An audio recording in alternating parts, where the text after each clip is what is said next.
Happy April Fool's Day, and welcome back to From the Pages of Mad Magazine, the April 1982 issue. And this one doesn't ease you in, it throws you straight into the joke before you even realize you're part of it, because that's what Mad does better than anybody. It takes everything that looks normal, everything that feels familiar, and then just starts pulling at the threads until the whole thing unravels right in front of you. And once you're locked into that rhythm, once you start seeing how every page connects even when it pretends not to, that's when it really starts to hit. Right away, before you even get comfortable, you're dropped into the letters department, and even that isn't safe, because what should be a simple collection of reader mail turns into this back and forth where the readers think they're being heard, but the responses twist everything just enough to remind you that nobody gets the last word here except the magazine itself.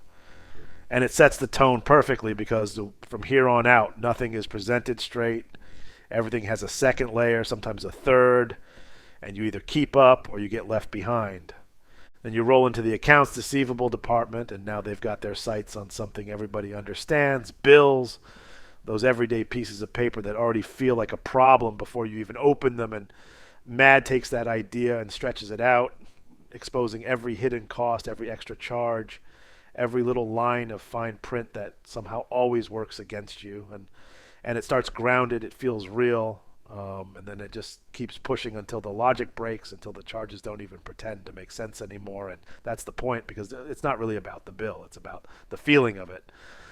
And then the issue shifts gears into full parody mode, and this is where Mad lives. Another sordid tale department gives you Conehead the Barbiturate, and the title alone tells you everything. This isn't just a spoof, it's a full distortion. A fantasy world filtered through exhaustion, confusion, and pure absurdity.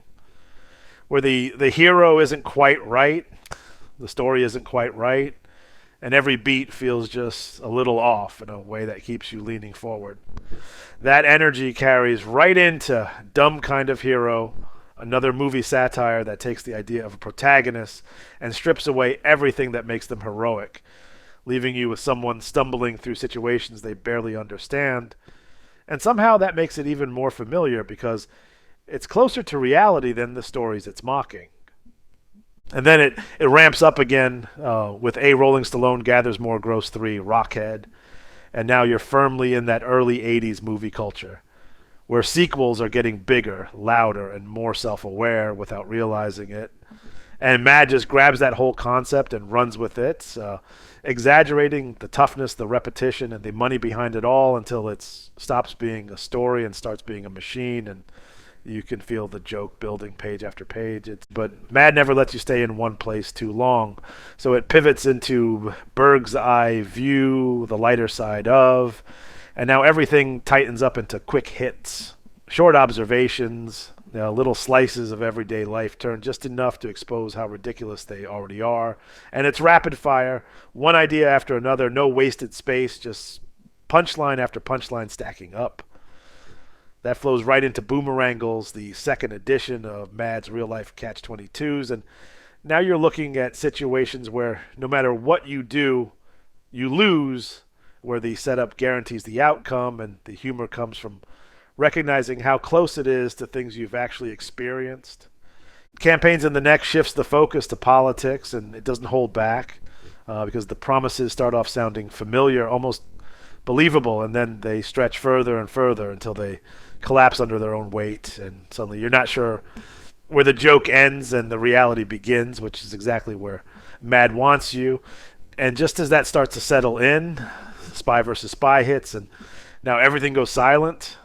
No dialogue, just action, just escalation, trap after trap, move after move, each one topping the last until it all comes crashing down the only way it ever can. All the while, in the margins, Sergio Aragonés is doing his own thing with drawn-out dramas, and if you're not paying attention, you miss half the issue, because the jokes aren't just on the page. They're around it, tucked into corners, running alongside everything else, building a second layer that rewards you for slowing down and really looking. Nothing personnel steps in with help. Wanted ads you were never supposed to see, and now the workplace becomes the target. Job listings twisted into something brutally honest, where the requirements and expectations finally say the quiet part. out loud, and it hits because you recognize it immediately. Then Porpoise Delecti takes you to a desert island, but even that isn't safe because the planning starts logically and then spirals into something completely unworkable, and somehow that feels exactly right for the way people overthink everything.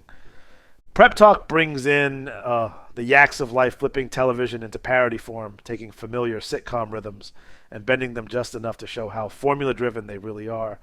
And by the time you hit putting ha on your chest, you're back into quick hit territory with t-shirt slogans that say what people are actually thinking instead of what they'd ever admit out loud.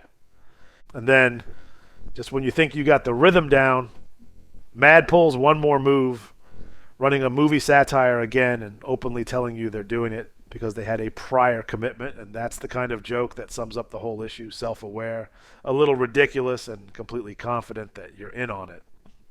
When you step back from this one, what stands out isn't just the humor, it's the structure, the way everything connects without ever feeling forced, the way every page carries the same voice even when the format changes completely, and it reminds you that Matt isn't just telling jokes, it's building a world where nothing is safe from being turned upside down. If this one pulled you in, if you caught yourself going back over a page just to make sure you didn't miss something hiding in the corner, that's exactly how it was meant to be read. And that's exactly why we keep coming back to these issues, because they don't just hold up. They reveal more the longer you sit with them. See you next time. Farewell from the Empire State.